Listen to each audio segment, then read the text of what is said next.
الرحمن الرحيم وما ينظر هؤلاء إلا صيحة واحدة ما لها من فواق۔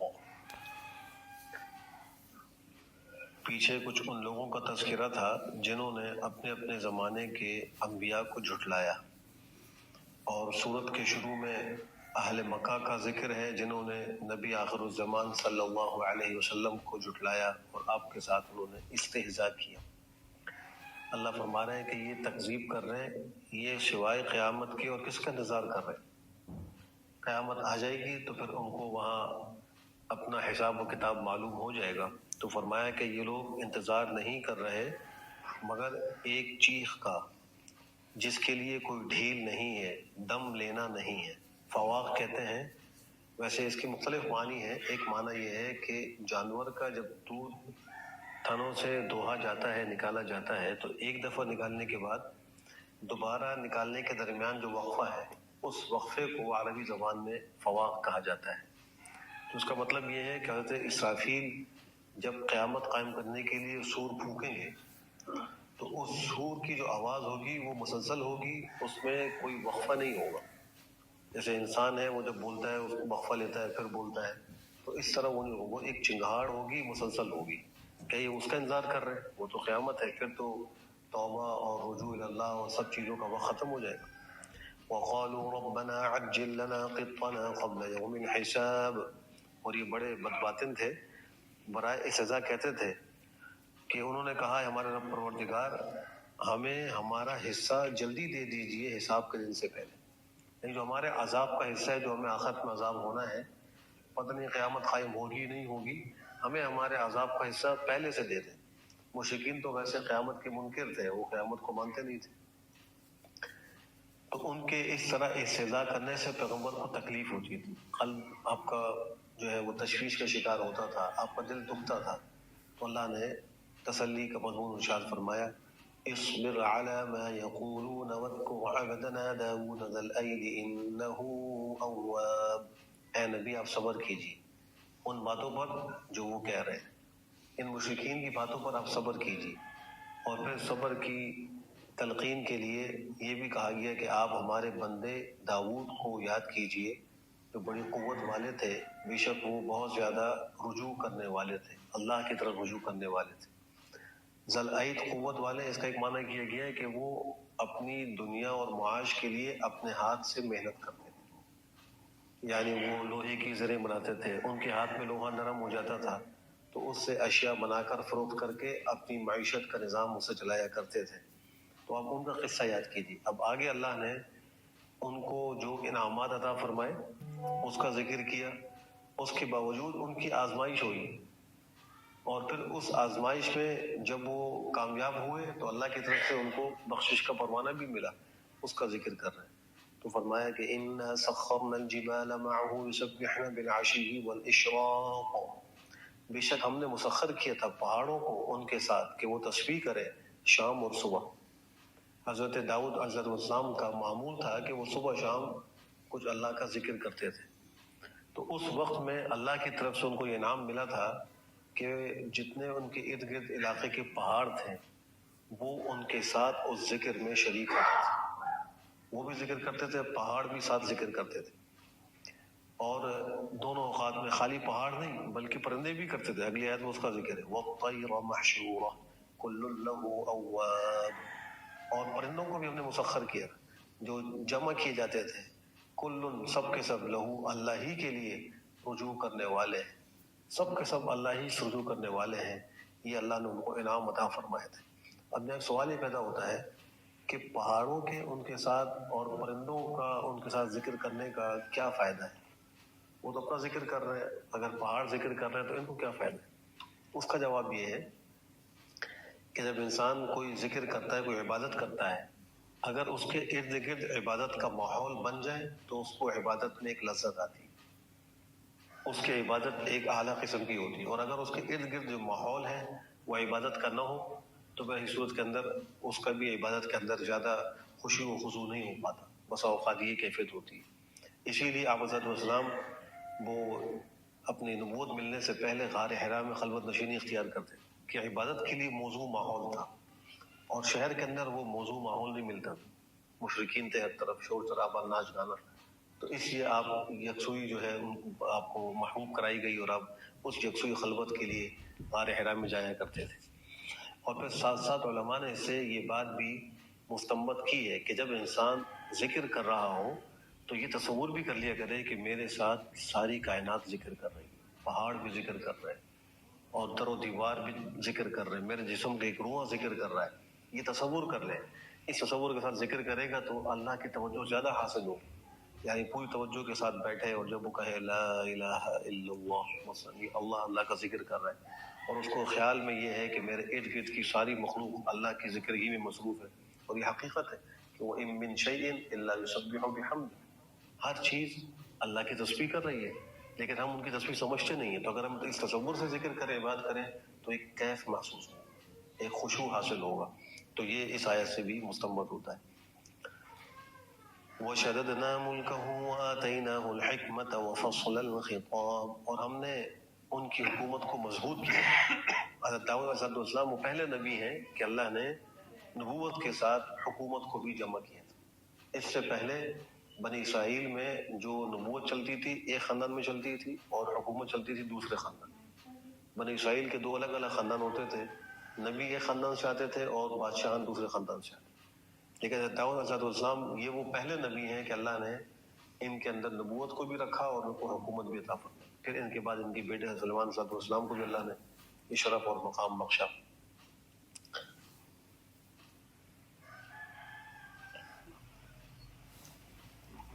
اور فرمایا کہ ہم نے ان کو حکمت دی تھی، یعنی ہم نے ان کو نبوت یا حکمت کی تفسیر نبوت سے کی، ہم نے ان کو نبوت بھی عطا کی تھی۔ وفصل الخطاب، اور ہم نے ان کو ایک ایسی تقریر کا ملکہ دیا تھا جو فیصلہ کن تھی، فیصلہ کن تقریر کا ملکہ دیا تھا۔ اسی لیے حدیث شریف میں آتا ہے کہ جب قیامت قائم ہوگی اور سب لوگ، ساری مخلوق جمع ہوگی، تو حضرت داؤد علیہ السلام کو کہا جائے گا وہ اللہ کا کلام پڑھ کر سنائیں گے، ان کو اللہ نے ایک مقام دیا ہے۔ پھر اس کے بعد نبی کریم صلی اللہ علیہ وسلم اللہ کا کلام سنائیں گے، اور پھر جنتیوں کو اللہ سبحانہ وتعالیٰ خود اپنا کلام سنائیں گے۔ ہم تو ابھی پڑھتے ہیں نا بسم اللہ الرحمن الرحیم، جب اللہ کلام اپنا سنائیں گے تو اللہ کہیں گے انا الرحمن الرحیم، انا اللہ الرحمن الرحیم، اللہ یوں کر کے سنائیں گے۔ ہم پڑھتے ہیں بسم اللہ الرحمن الرحیم، تو وہ ایک عجیب منظر ہوگا، اللہ ہم سب کو نصیب فرمائے۔ وَهَلْ أَتَاكَ نَبَأُ الْخَصْمِ إِذْ تَسَوَّرُوا الْمِحْرَابَ، اب اس آیت سے حضرت داؤد علیہ السلام کا جو آزمائش کا قصہ ہے وہ ذکر کیا جا رہا ہے۔ اللہ فرما رہے ہیں کہ اے نبی، کہ آپ کو اہل مقدمہ کا قصہ پہنچا ہے، یعنی جن لوگوں کا آپس جھگڑا ہوا تھا، مقدمہ لے کر آیا، ان کا قصہ پہنچا ہے، جس وقت وہ محراب میں دیوار پھاند کر آئے تھے۔ حضرت داؤد علیہ السلام نے اپنی حکومت میں، سلطنت میں لوگوں کے ساتھ معاملات کرنے اور ان کے مقدمات کا فیصلہ کرنے کا ایک دن مقرر کیا تھا۔ اس دن میں آپ فیصلے کیا کرتے، ایک دن آپ نے مقرر کیا تھا اپنے گھر والوں کے لیے، اس میں ان کو وقت دیا کرتے، اور ایک دن آپ نے اپنی عبادت کا مقرر کیا تھا، اس عبادت کے دن میں آپ فیصلے نہیں کرتے۔ تو وہ جو آپ کا عبادت کا دن تھا، آپ اپنے ایک مخصوص مقام پر، ایک محراب تھا، اس میں عبادت کیا کرتے تھے۔ تو یہ دو لوگ تھے آزمائش کے لیے بھیجا گیا تھا، اپنا مقدمہ لے کر آنا چاہتے تھے، تو ان کے جو پہریدار تھے انہوں نے روک دیا کہ اس وقت تو ان کے عبادت کا معمول ہے، فیصلے کا وقت نہیں، آپ دوسرے دن آئے۔ تو انہوں نے دیوار پھاند کر اندر جانے کی کوشش کی اور کامیاب ہو گئے اور اندر پہنچ گئے۔ جب آپ پہنچے تو ان کو دیکھ کر وہ گھبرا گئے۔ اذ دخلوا على داود ففزع منهم قالوا لا تخف خصمان بغى بعضنا على بعض فاحكم بيننا بالحق ولا تشطط واهدنا الى سواء الصراط۔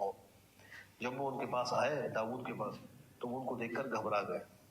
ایک طبعی خوف تھا کہ بھئی یہاں اچانک میری خلوت گاہ میں دو لوگ دیوار پھاند کر آ گئے، کوئی دشمن تو نہیں، کوئی نقصان تو نہیں پہنچائیں گے۔ ایک ہوتا ہے طبعی خوف جو کسی دشمن سے، کسی ڈاکو سے، کسی موذی جانور سے ہو، یہ نبوت کی شان کے خلاف نہیں، انبیاء کو یہ خوف ہوتا ہے۔ ایک خوف ہوتا ہے کسی کی عظمت اور بڑائی کا خوف، اس کی خشیت ہوتی ہے۔ انبیاء کرام کے بارے میں آتا ہے کہ وہ اللہ کے سوا کسی کی خشیت نہیں رکھتے، اس کو خشیت کہتے ہیں۔ تو وہ کسی کی عظمت کا خوف ان کے دل میں نہیں ہوتا اللہ کے سوا، لیکن طبعی خوف جو بری چیزوں کا ہوتا ہے ہر انسان کو ہوتا ہے، انبیاء کو بھی ہوتا ہے ان کی شان کے خلاف، تو ان کو دیکھ کر گھبرا گئے کہ یہ خلوت میں کوئی نقصان نہ پہنچائے مجھے، تو انہوں نے کہا لا تخف، مت ڈریے۔ خصمانی، دو اہل مقدمہ ہیں، دو مقدمے والے ہیں، ہم میں سے ایک نے دوسرے پر زیادتی کی ہے، آپ فیصلہ کیجیے ہمارے درمیان انصاف اور حق کے ساتھ، اور بے انصافی نہ کیجیے اور ہمیں سیدھا راستہ بتلائیے۔ یہ انہوں نے درخواست کی۔ پھر آگے اسے اپنا مقدمہ پیش کیا، ان هذا اخی له 99 نعجة ولي نعجة واحدة فقال اكفلنيها وعزني في الخطاب۔ اس نے کہا یہ میرا بھائی ہے، اس کی 99 دمبیاں ہیں، دمبے کی جو مادہ ہے دمبی، اس کو نعجہ کہا جاتا ہے، اس کی 99 دمبیاں ہیں اور میری ایک دمبی ہے۔ فقال، یہ مجھے کہتا ہے اکفلنیہا، یہ بھی مجھے دے دو، اور یہ بات چیت میں مجھ پر بڑی زیادتی کرتا ہے، دباؤ ڈالتا ہے، یعنی یہ دباؤ ڈال رہا ہے اور سختی کر رہا ہے، زیادتی کر رہا ہے مجھ پر، اور مجھے کہتا ہے کہ یہ ایک دمبی بھی مجھے دے دو۔ تو یہ بات سننے کے بعد حضرت داؤد نے فرمایا، قال لقد ظلمك بسؤال نعجتك إلى نعاجه وإن كثيرا من الخلطاء ليبغي بعضهم على بعض إلا الذين آمنوا وعملوا الصالحات وقليل ما هم وظن داود أنما فتناه فاستغفر ربه وخر راكعا وأناب۔ حضرت داؤد نے کہا کہ بلا شبہ ظلمک، تم پر ظلم کیا ہے اس نے، تمہاری ایک دمبی کا سوال کر کے اپنی دمبیوں کے ساتھ، اور بے شک بہت سے شرکا ان میں سے بعض پر ظلم کرتے ہیں، مگر وہ جو ایمان لائے اور جنہوں نے اچھے اچھے کام کیے، اور وہ بہت تھوڑے ہیں۔ یہاں تک انہوں نے بات کی۔ اب حسین یہ فرماتے ہیں کہ جب یہ مقدمہ ان کے سامنے آیا تھا تو ان کو چاہیے تھا کہ اس میں اس ظالم کو مخاطب بناتے اور کہتے کہ تم نے ظلم کیا، تم کیوں مجھ سے یہ بکریاں مانگ رہے، لیکن انہوں نے اس مظلوم ہی کو کہا تم پر بڑا ظلم ہوا ہے اور تم سے یہ اپنی بکریوں کے ساتھ دمبیوں کے ساتھ ایک دمبی اور بھی مانگ رہا ہے، یہ بڑا ظلم ہے۔ اور بہت سارے آپس کے شریک اور پارٹنر ایسے ہی کرتے ہیں کہ وہ ایک دوسرے پر ظلم کرتے ہیں، زیادتی کرتے ہیں، لیکن جو ایمان والے ہوں، اچھے کام کرنے والے ہوں، اور وہ بہت تھوڑے ہیں، یہ بھی کہا، اور یہ حقیقت ہے، تو وہ زیادتی نہیں کرتے۔ آگے اللہ فرما رہے ہیں کہ داؤد کو خیال ہوا کہ ہم نے اس کی آزمائش کی، وہ سمجھ گئے کہ یہ سب کچھ جو ہو رہا ہے یہ خلاف معمول ہو رہا ہے اور یہ خرق عادت کے طور پر ہو رہا ہے، ضرور کوئی امتحان ہے، تو فوراً فاستغفر ربہ، اپنے پروردگار سے مغفرت چاہی، اور وہ رکوع کرتے ہوئے گر گئے، جھکتے ہوئے سجدے میں گر گئے، اور انہوں نے اللہ کی طرف رجوع کی۔ اس امتحان میں کامیاب ہو گئے، رجوع اللہ نے فوراً کر لی، انہوں نے کوئی وہاں تعویل نہیں کی، حجت پیش نہیں کی۔ تو اللہ فرما رہے ہیں اس کے جواب میں فغفرنا له ذلك وان له عندنا لزلفى وحسن مآب، ہم نے ان کو معاف کر دیا، ہم نے ان کو یہ جو غلطی ہے جو بھی ان سے بے احتیاطی ہوئی ان کو معاف کیا، بے شک ان کے لیے ہمارے پاس قرب کا ایک مقام ہے اور بہترین انجام، بہت اچھا انجام ہے۔ تو اللہ نے پھر ان کو جو آزمائش میں کامیابی تھی اس کا اعلان بھی کر دیا، اور پھر اس اعلان کے بعد ان کی حوصلہ افزائی کے لیے آگے ایک بات اور فرمائی، یا داود انا جعلناك خلیفة في الارض فاحكم بين الناس بالحق ولا تتبع الهوى فيضلك عن سبيل الله ان الذين يضلون عن سبيل الله لهم عذاب شديد بما نسوا يوم الحساب۔ اے داود، بے شک ہم نے تم کو دنیا میں خلیفہ بنایا ہے، تم فیصلہ کرو لوگوں کے درمیان انصاف کے ساتھ، اور تم خواہش کی پیروی مت کرنا، پھر وہ تم کو اللہ کے دین سے گمراہ کر دے گی۔ بے شک جو لوگ گمراہ ہوتے ہیں اللہ کے دین سے ان کے لیے سخت عذاب ہے، اس وجہ سے کہ انہوں نے حساب کا دن بھلا دیا۔ اگر ان کو حساب کا دن یاد ہوتا تو وہ ایسا کام نہ کرتے۔ یہ جو آیت نمبر 24 ہے یہ آیت سجدہ ہے، اور اس کے کونے پر السجدہ کے آگے 10 لکھا ہے، یہ قرآن کریم کے 14 سجدوں میں سے 10واں سجدہ ہے۔ اس کے بعد جو ہے وہ 4 سجدے اور آئیں گے تو مکمل سجدے ہو جائیں گے۔ ان آیتوں کے پڑھنے اور سننے کے وقت سجدہ کرنا واجب ہے، نہ کرنا گناہ کبیرہ ہے۔ اگر ایک مجلس میں ایک آیت کو کئی دفعہ پڑھا جائے تو ایک ہی سجدہ لازم ہوتا ہے، الگ الگ اگر آیتوں کو پڑھا جائے تو ہر آیت پر الگ سجدہ لازم ہوتا ہے، الگ الگ مجلس میں پڑھا جائے تو ہر دفعہ پڑھنے اور سننے پر الگ الگ سجدہ لازم ہوتا ہے۔ البتہ جو ریکارڈنگ میں ہم قرآن کریم سنتے ہیں جو لائیو نہیں ہوتا، اس میں اگر آیت سجدہ آ جائے تو اس کے سننے سے سجدہ لازم نہیں ہوتا۔ لیکن اگر لائیو آ رہا ہے، جیسے حرمین سے کبھی لائیو آ رہا ہوتا ہے رمضان میں